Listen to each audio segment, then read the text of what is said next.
For 26 years I worked in the vital records office of a county I am not going to name.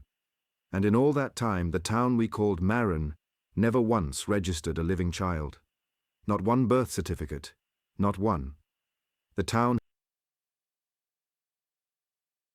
office of a county I am not going to name. And in all that time, the town we called Maren never once registered a living child. Not one birth certificate. Not one. The town had children. I saw them. I counted 42 of them in 3 hours one Saturday afternoon, sitting in my car on the town square.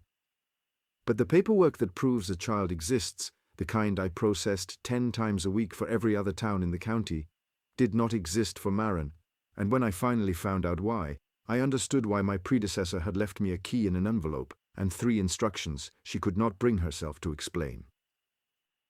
I retired last spring. I am telling this now because the woman who replaced me called me last month, and after she stopped crying, she asked me the same question I asked my predecessor on my 3rd day in the job. I gave her the same answer I was given because it is the only answer that lets a person keep working there.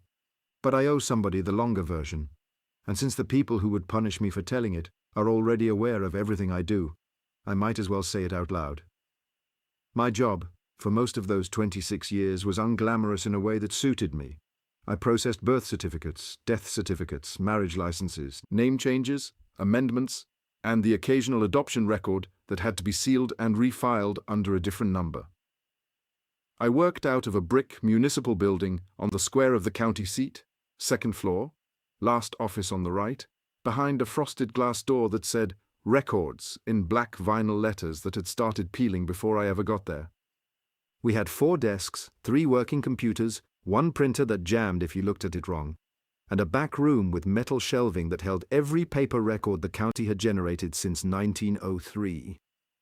The fluorescent lights in that back room buzzed at a frequency that gave me headaches for the first 2 years, and then stopped bothering me, the way most things in that office stopped bothering me after long enough.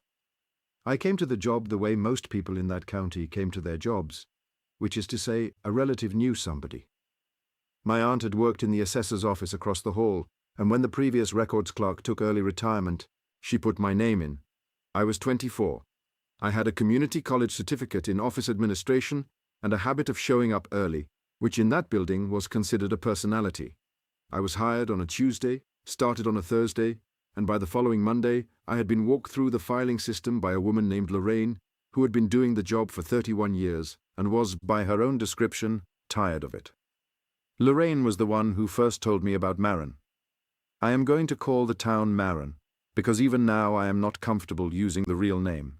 The county at the time covered 7 incorporated municipalities and a number of unincorporated communities that still had post offices and volunteer fire departments and, more importantly for my purposes, still generated paperwork.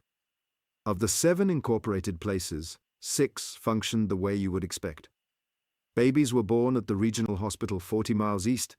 The certificates came to us, we filed them. We issued copies when parents requested them for school enrollment or passports. Deaths came in from the funeral homes and the coroner. Marriages came in from the courthouse on the 1st floor. The paperwork moved. The 7th town, Maren, did not generate birth certificates. Lorraine showed me this on my 3rd morning. She pulled a long flat drawer from the cabinet against the back wall, the one marked Births 1990 to 1999, and she ran her finger down the tabs until she got to the section for Maren. There were marriage records, there were death certificates, there were the standard miscellaneous filings any town generates, dog licenses transferred from the clerk's office, property transfers, the small mountain of routine paper that proves a place exists. But the birth certificates from Maren stopped in 1976, and after that, there was nothing. Not a thinning, not a gap, a clean edge, like someone had taken a paper cutter to the decade. I asked Lorraine if the hospital had stopped serving Maren that year. She said the hospital had always served Maren, and still did. I asked if Maren had lost population.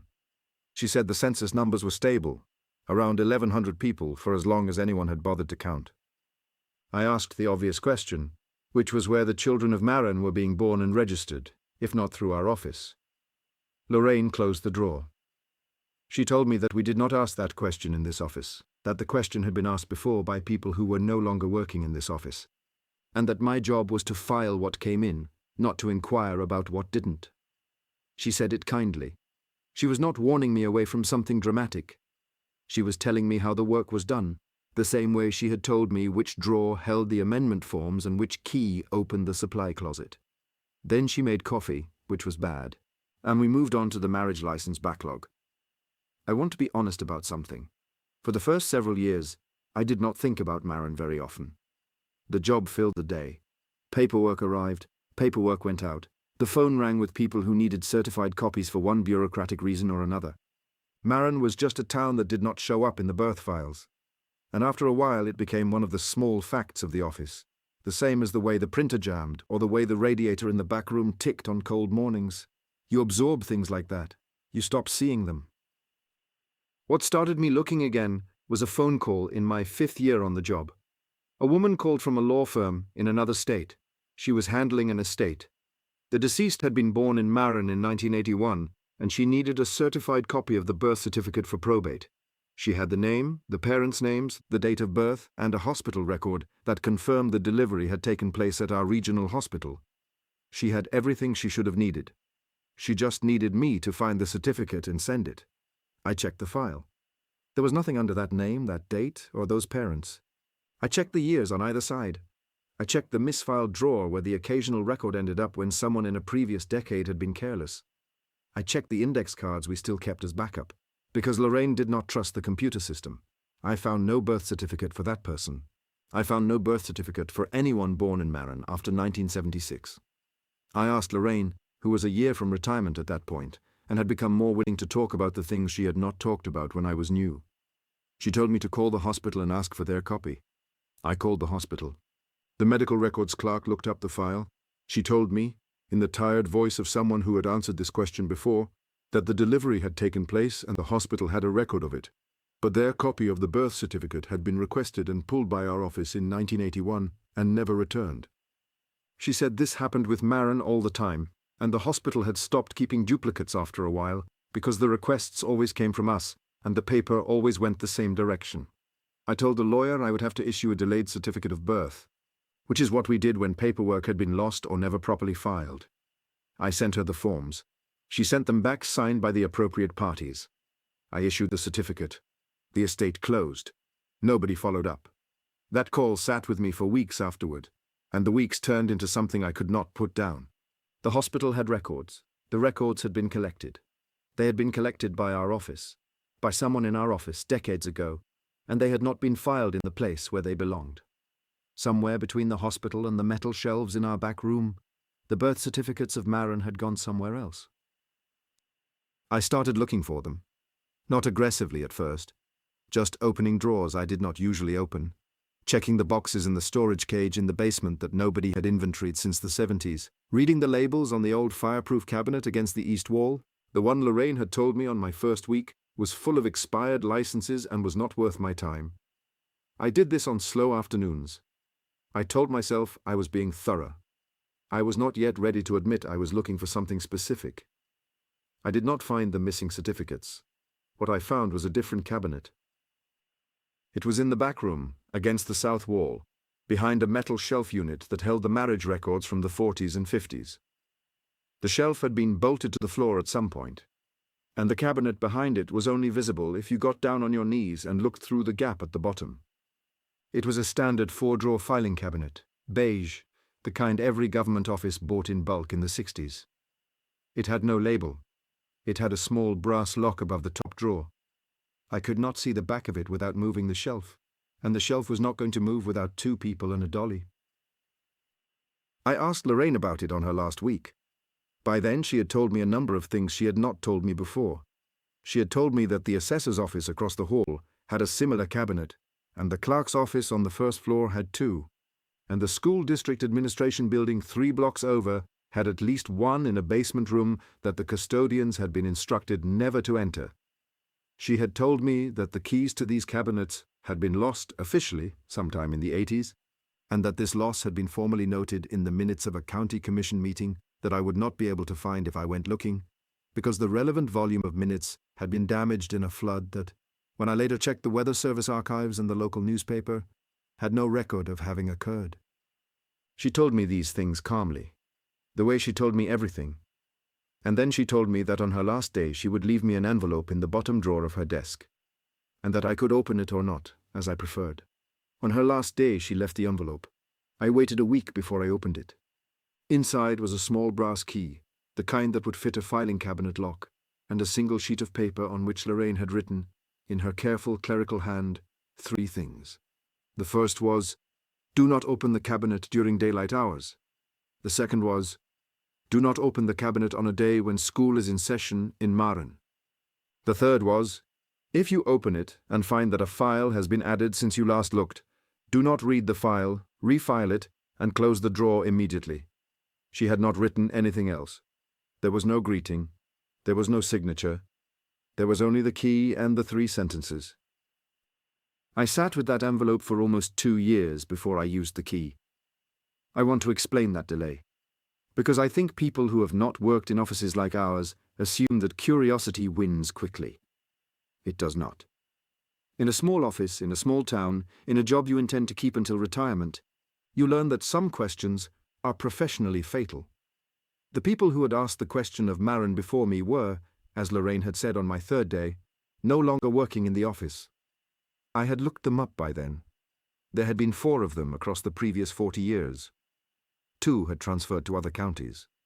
1 had taken a medical retirement at 38 and moved to live with a sister in another state.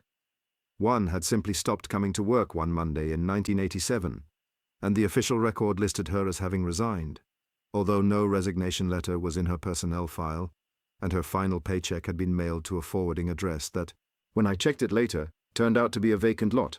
I did not want to be the 5th, so I did the job. I filed the paper that came in. I issued the certificates that were requested. When the rare call came in from someone needing documentation of a birth in Maren, I issued a delayed certificate, the same as I had done in my 5th year, and I did not ask questions. During those years I trained 2 junior clerks. I told them what Lorraine had told me. I did not show them the key. The thing that finally made me open the cabinet was a death certificate. It came in on a Wednesday in my 14th year. The funeral home in Maren faxed it over the way they always did, and I logged it the way I always did, and I would have filed it without a second look, except that the name on the certificate was familiar. The deceased was a man of 73, lifelong resident of Maren, who had died of a heart attack in his home.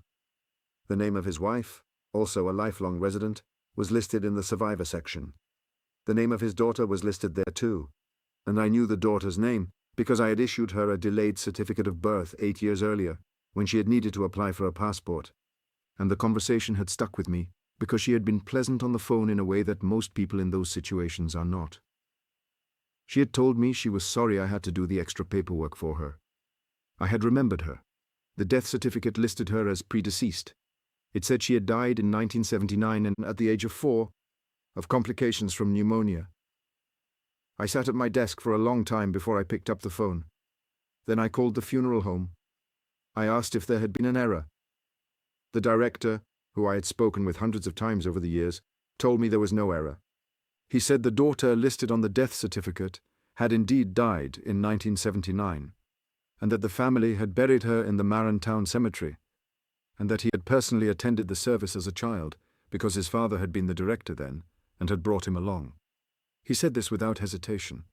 He said it the way you would tell someone the date of any old fact. I asked him if the family had a second daughter, perhaps a younger one, perhaps one I had spoken to 8 years earlier. He paused for a long time. Then he told me that to his knowledge the family had only ever had the one child, and that he was sorry for whatever confusion I was experiencing, and that he had another call coming in. I filed the death certificate. I sat at my desk for the rest of the afternoon. I went home. I came back the next morning. I waited until the office was empty at luncheon, which it usually was because the other 2 clerks went to the diner on the square and I stayed in to eat at my desk. I went into the back room. I got down on my knees behind the marriage records shelf. I put the key in the lock of the unlabeled cabinet. It turned. I want to note, because I have thought about this often, that Lorraine's first instruction had been to not open the cabinet during daylight hours, and it was the middle of the day. And I opened it anyway. I had decided I no longer cared. That was not bravery. It was a kind of exhaustion. I had been carrying the question for 14 years and I wanted to put it down. The top drawer slid out smoothly. It was full of files. They were arranged alphabetically by surname, and there were a great many of them. I pulled one at random. It was a birth certificate, properly filled out, signed by the attending physician at the regional hospital, dated 1982. The town of birth was listed as Maren. The parents were listed by name. The child was listed by name. Everything was in order. It was the kind of certificate I issued 10 times a week.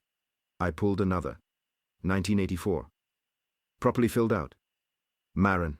I pulled another. 1979. Properly filled out. Maren. I pulled the file for the family I'd just spoken with at the funeral home. There were 2 certificates in it. The first was for the daughter who had died in 1979, dated 1975, properly filled out. The second was for the daughter I had spoken to on the phone, dated 1983, properly filled out, also signed by the attending physician, also recorded as a live birth at the regional hospital. Both certificates listed the same parents. Both certificates were real, in the sense that they were on the correct forms and had the correct signatures and the correct seals. The second certificate, by every standard the office used, was a valid record of a person who had been born in Maren and was currently alive. The first was a valid record of a person who had been born in Maren and had died at age 4. I had issued a delayed certificate to that second daughter 8 years earlier without ever knowing this file existed. Somewhere in the office, all along, there had been an original. I closed the drawer. I closed the cabinet. I locked it. I put the key in my pocket. I went back to my desk and I filed the day's paper. I did not eat lunch. I went home that night and I tried to think it through the way a records clerk thinks through anything, which is to say procedurally. The certificates in that cabinet were not fraudulent. They were not amendments. They were not corrections. They were not duplicates. They were original birth certificates for people who, according to the regular files, had never been born. And many of them were for people who, according to the regular files, were also dead. The cabinet was not hiding the births of Maren. It was holding a second set of births, parallel to the first, for the same families, for the same town, for decades. I want to be careful here because I am trying to describe what I came to understand over the next several years without making it sound more certain than it was. I did not have a theory. I had a cabinet, but the cabinet implied something, and the something was this. The town of Maren had children. The children were registered. The registration was kept in a place where no one would find it. The children themselves lived in the town and grew up and aged and, when they died, were buried in the town cemetery. But the official record of the county, the one that any outside party would consult, did not show them being born. It showed only the children who had died young. Those certificates remained in the regular file. Those children were the public record of Maren's reproduction. The rest were in the cabinet. I went back to the cabinet many times over the following years. I followed Lorraine's instructions after that first lunchtime opening. I went only after the office closed, only on weekends, only when I knew the schools in Maren were not in session. I did not write down what I found. I did not photograph anything. I read the files, I refiled them, and I closed the drawer. I learned the shape of it slowly. The cabinet held files going back to 1976, which was the year the public birth records for Maren ended. Before 1976, the regular files showed births normally. After 1976, the regular files showed only the births of children who would die young, and the cabinet held everyone else. The cutoff was clean. Something had changed in Maren in 1976, and from that point on the town had been keeping 2 sets of children, one for the world and one for itself. The second instruction, the one about school days, made sense to me eventually, though not in a way I could have explained to anyone outside the office.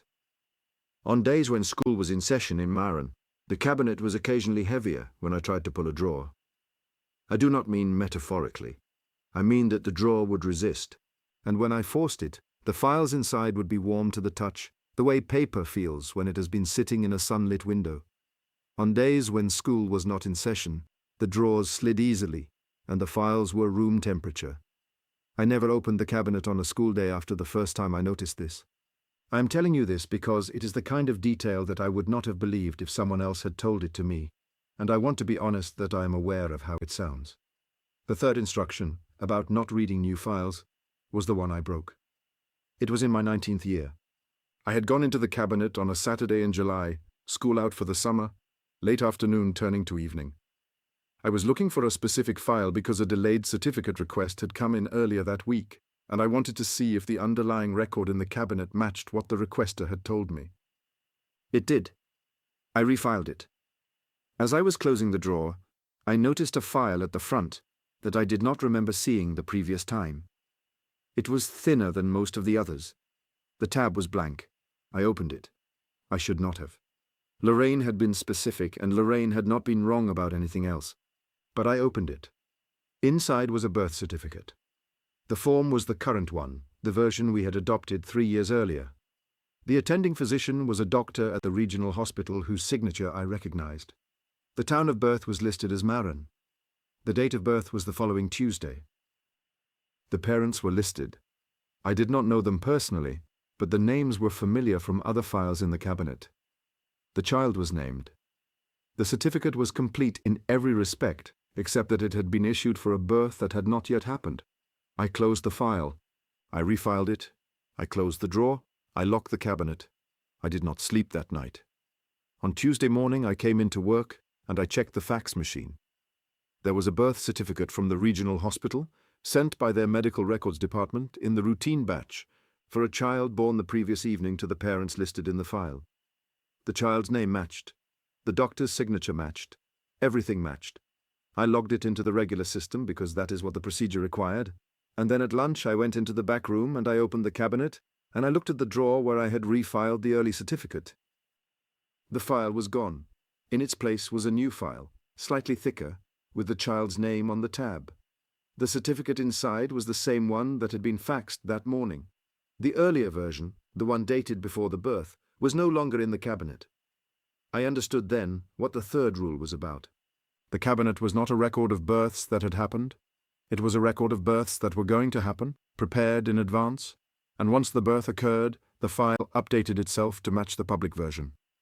The public certificates that went out into the world were trailing documents, copies of something that had already been written somewhere else. The cabinet was where the writing was done, and reading a file before its date, I came to suspect, did something to the file. I do not know what. The child whose certificate I had read was born on schedule. He is, as far as I know, alive today. But for the rest of my career, I watched that family more carefully than I watched the others, and I noticed that their delayed certificate requests, when they came, were more frequent than the others, and that the boy's name showed up in our office paperwork in ways I could not always account for. Address changes, school transfer requests, a name amendment in his 16th year that I processed personally, and that I do not, even now, fully understand. I am not saying I caused this. I am saying I read a file I was told not to read, and the child whose name was on that file had a more paperwork-heavy life than his neighbors, and I have to live with the possibility that those two things are connected.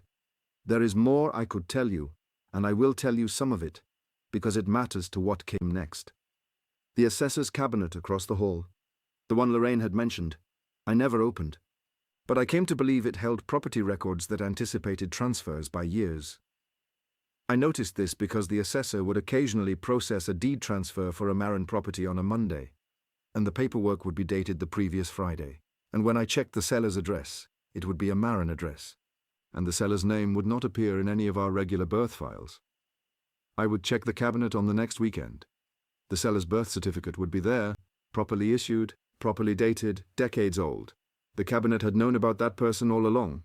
The assessor's cabinet, I suspect, had known where they would eventually live and what they would eventually sell.